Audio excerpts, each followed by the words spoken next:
All right, so again, the topic today is systematic review protocols. My name is Megan D. Armond.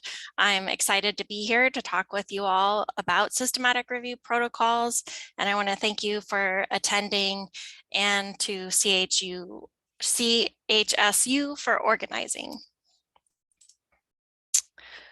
The Scholarly Snippets series are designed to help you advance your research skills and support your scholarly activities. The series is organized and taught by librarians at osteopathic medical schools.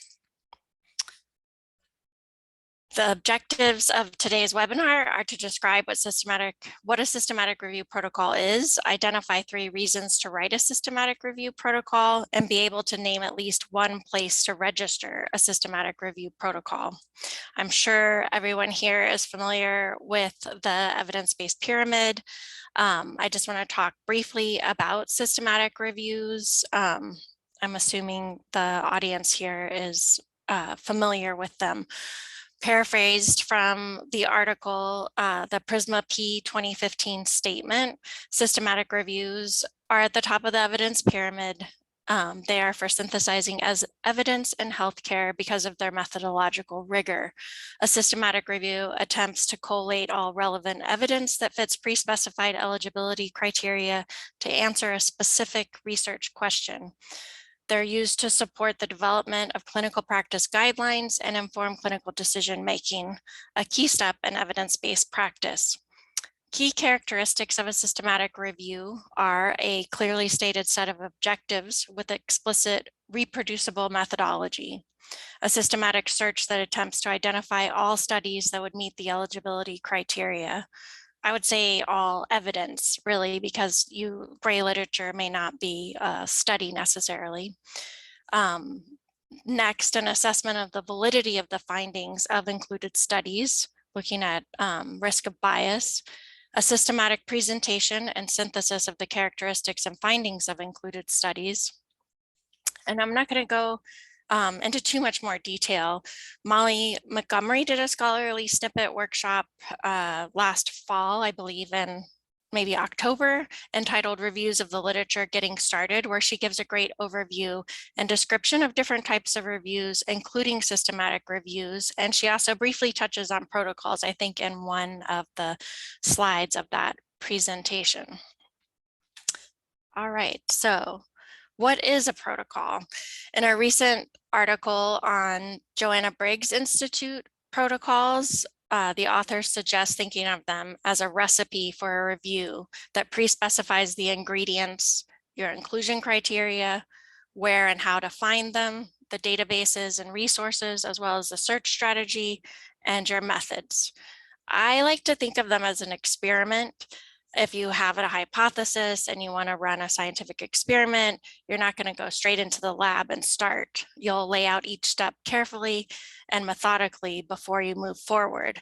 And I also like to think of it as a scientific experiment because I think it helps as librarians when working with healthcare professionals and clinicians to equate that so that they understand the rigor and amount of work involved in doing a systematic review as well as in writing the protocol. So why do protocols matter? The key purpose of a protocol is to make plans to minimize the bias in the eventual findings of the review. Reliable synthesis of available evidence requires a planned and systematic approach. So they provide a roadmap for reviewers regarding the direction and conduct of the resulting review. They can help reviewers and authors avoid bias by reducing the risk of arbitrary decisions and unintended duplication of existing reviews, foster collaboration, and facilitate detection of bias or selective reporting in studies. The registration or publication of peer-reviewed protocols facilitates assessment and feedback from the research community. It lets others know that you've embarked on this topic for systematic review so someone else doesn't end up doing the same topic or submit another review similar to yours or the same as yours. So it's avoiding duplication and it promotes accountability. So others can read your protocol and comment on that protocol or reach out about your progress on your review. Writing a protocol prevents a waste of time, and there have been many studies about biomedical research and wasted efforts. Often wrong questions are asked, inappropriate methods are used, poor regulations are in place. Researchers incompletely or inadequately report their research, and also sometimes fail to publish at all. So having this protocol written gets everyone on your review team on board and on the same page about what the plan is moving forward, that roadmap. It helps everyone avoid bias, and it also helps to open it up to the community out there. Chapter 1 of the Cochrane Handbook also talks about protocols. I think it's section 1.5. I'm not positive. I do have the citation at the end in the last slide. And in that section on protocols, they emphasize the importance of them and minimizing bias, and that you don't want to know too much about the types of studies that will end up being included when you write the protocol. So you will, of course, especially as a librarian on a team, be aware of what's out there and what literature and evidence you might find, but you don't want your team to delve too deep into it where it would impact how they would write their methods section. All right. So in other words, to summarize, your protocol provides documentation of the methods and analyses, prevents arbitrary decisions by the author team. It also prevents the author team from making biased decisions about the methods that we were just talking about. If the protocol is published, it can facilitate the detection of selective reporting. And if it's published, it can reduce unintended duplication and foster collaboration. Just 1 second. Okay. So how do you write a protocol? Following the Prisma P checklist is helpful if you're working on an effectiveness intervention question. It might not be as helpful if you're working on a diagnostic or etiological review. The Joanna Briggs Institute, or JBI, does have protocol templates for several types of reviews, not just effectiveness. They have ones for diagnostic, etiology and risk, mixed methods, umbrella, rapid, qualitative, text and opinion, economic, and more. I would say most systematic review questions are effectiveness, but if you end up working on one that's not, you may want to seek out those templates. I believe they are available online, even if you don't have a subscription to the JBI software called Summary that does include those templates as well. So next we'll go through the elements that are included in a protocol. The first thing would be your introduction, which would describe the rationale for the review in the context of what's already known. Why are you writing the review? Why is it important that it's being done? Are you picking up on an existing systematic review on your topic? Has one already been written in the last 3 to 5 years?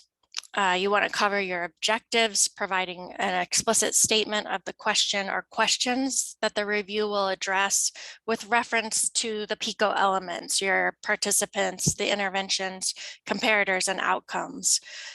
Again, I'm going off of this being an effectiveness question. If it were a diagnostic, you would be using, for example, the PERD framework instead of the PICO framework. So we'll just go with PICO since I'm 100% sure everyone here knows the PICO framework. If other reviews have been written, you want to make sure you talk about those. I mentioned that already, but you also want to look in resources where they would be registered. So maybe the systematic review is not published, but someone's working on one on your topic already. So you would want to see if there are other protocols that are out there on your topic as well.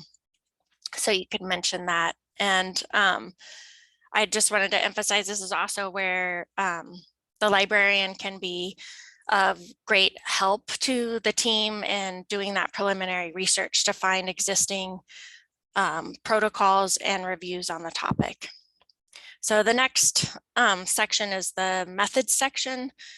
This is where you would describe the eligibility criteria, the information sources, the search strategy, the study records included, how data will be managed, the selection process, and data collection process. There's a lot covered in the methodology. And this is also, I want to emphasize as well, one of the main sections of the protocol and the systematic review, where the librarian plays a key authorship role. So working with the review team, you would identify study characteristics and criteria that will shape that search strategy that gets designed. You'll want to make sure any publication date ranges are discussed with the team, any language restrictions, and any other limits. And you'll want to explain why you have those limits or why you don't have those limits in the protocol, which is really important because you don't want to change that at any point, and it needs to be clear to everyone on the team.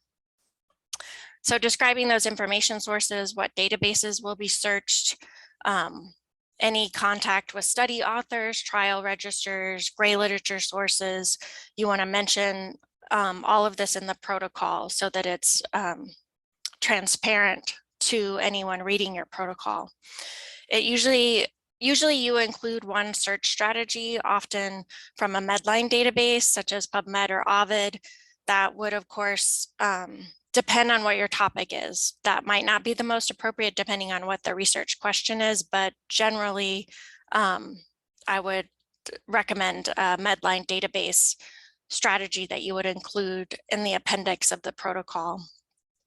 It's important that the strategy be documented in a manner that it's reproducible, which is not always the easiest thing to do. I don't know if anyone in our attendance today or that listens to this is on the Medical Library Association expert searching or systematic review lists, but there are lots of discussions that happen around this. The most recent one was about an EBSCO database and how difficult it was to reproduce the search. So this is definitely a challenging part for librarians, but something that's important to do and include in the protocol. So one thing I just wanted to add too that I also do often is look for published reviews on a similar topic. If there isn't already a systematic review that's been done on the topic, but something similar, I have one right now in the works that's on cardiovascular disease. And so I looked for other systematic reviews, even though the question's different, that one element of the search would be similar and would help me make sure that I've got all the included terms, and that sometimes it just helps me think beyond what I might be able to come up with on my own, trying to review things that are out there. And it's also really helpful to get someone to peer review your search strategy. I have made some great connections with other librarians that way and learned a tremendous amount from other librarians who have been willing to peer review my strategies. So I could probably spend the entire webinar talking about search strategies for protocols and systematic reviews, but I'll move on to data management. So this refers to how the records and data will be managed for your review, how that selection process will be done. For example, will you have 2 independent reviewers at each phase of the review, your title abstract screening, your full text review?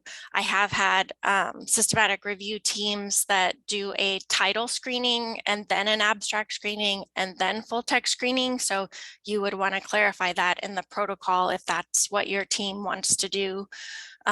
You also want to document how data will be collected from the included studies and reports, any information in gray literature. If you need to contact the study authors for any of that. And then you also want to make sure that you talk about your data extraction, what variables will be will be sought. So you'll want to think about that inclusion criteria and those PICO elements.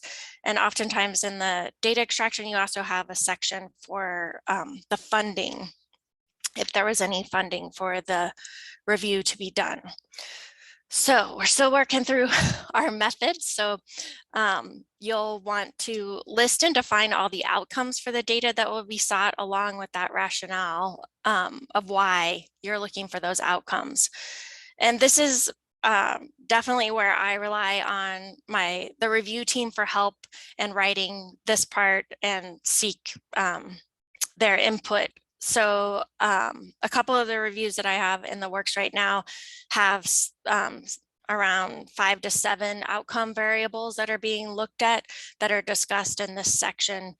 And you don't want to delve too much into the evidence here, but you would need to look at some existing studies on the topic for your systematic review to figure out those outcome variables and to discuss with the team. And then you want to make sure that you're covering risk of bias. There are lots of tools for assessing bias and how that can impact your data synthesis. So I didn't delve into what those tools are, but there are several out there. Data synthesis is where at my institution, I work with our chief research officer, who is also a biostatistician. I am not strong in stats at all, so I have to seek assistance for writing this section as well as this portion of the review when it comes time for that in the actual review. But even in the protocol, I seek her counsel and input on this part because you're drafting the summary measures, the methods, how the data will be combined, what types of statistical analysis will be done. And our statistician mostly works with quantitative data. So if you were looking at qualitative, that would be a whole different thing. And then the meta bias or biases is for reviewing and assessing if there's any publication bias across the studies or selective reporting. Confidence in cumulative evidence, there's a software called GRADE that is used for this portion. It's the grading of recommendations, assessment, development, and evaluation. That's what that acronym GRADE stands for. It's used to grade the quality of pooled or summarized evidence. I have not actually used the software yet on any of my reviews, but I do have one in the works that's planning to do that.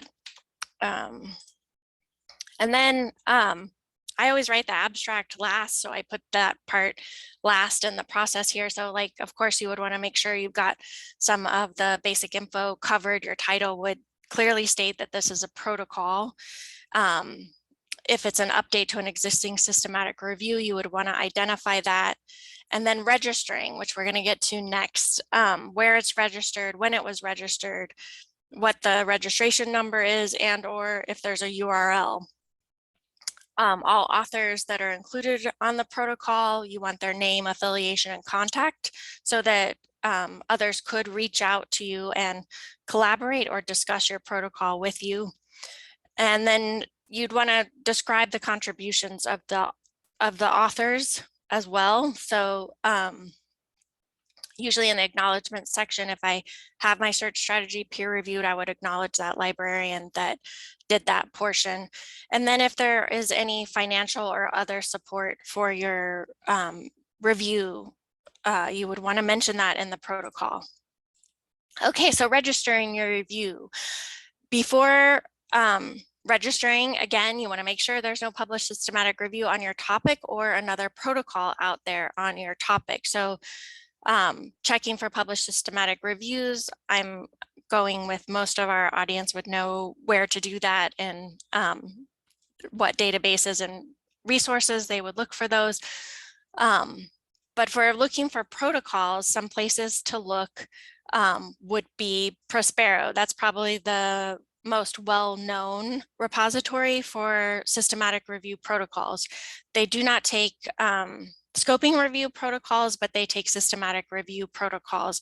And it's a great resource to look for existing reviews or reviews in progress, and they're generally updated about what state they're in, but how far along they are.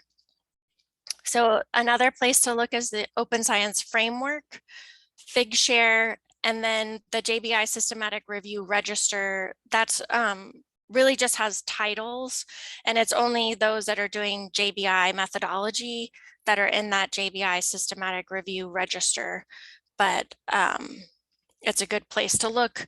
A few things that I didn't mention about Prospero that I just want to mention here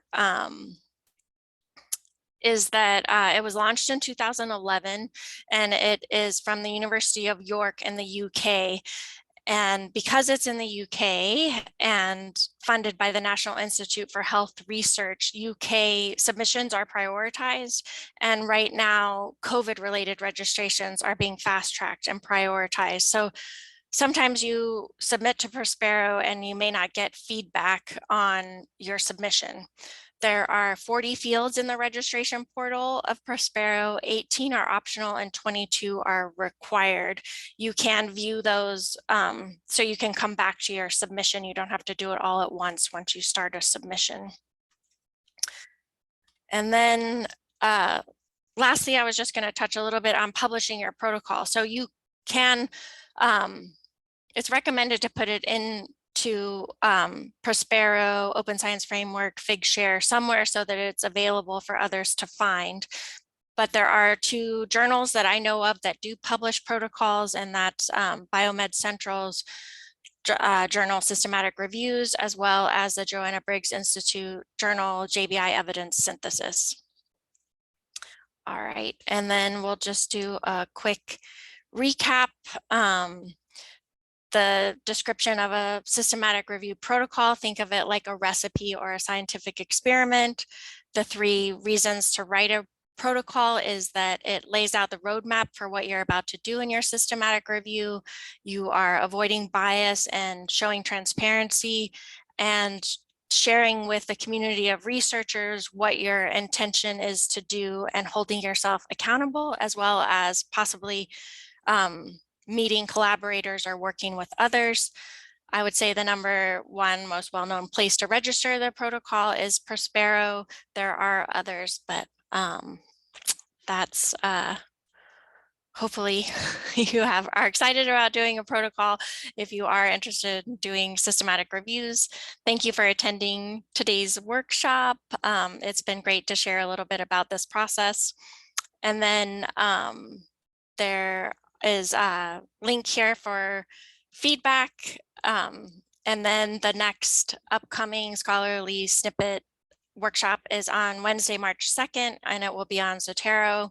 And there's a registration link in the slides that I think is also, I see it in the chat as well. All right. So at this point, I think we have about 5 minutes left. If anyone has questions, I'd be happy to talk with folks or answer any questions that may have come in while I was talking.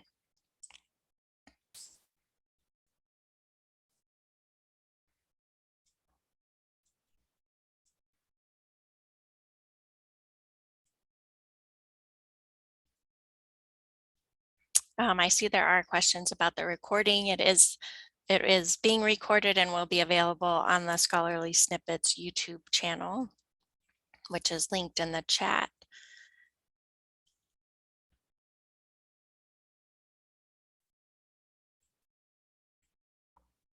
All right, great. No questions so far. You're welcome. I hope it was helpful. I hope you have some good takeaways from today's session.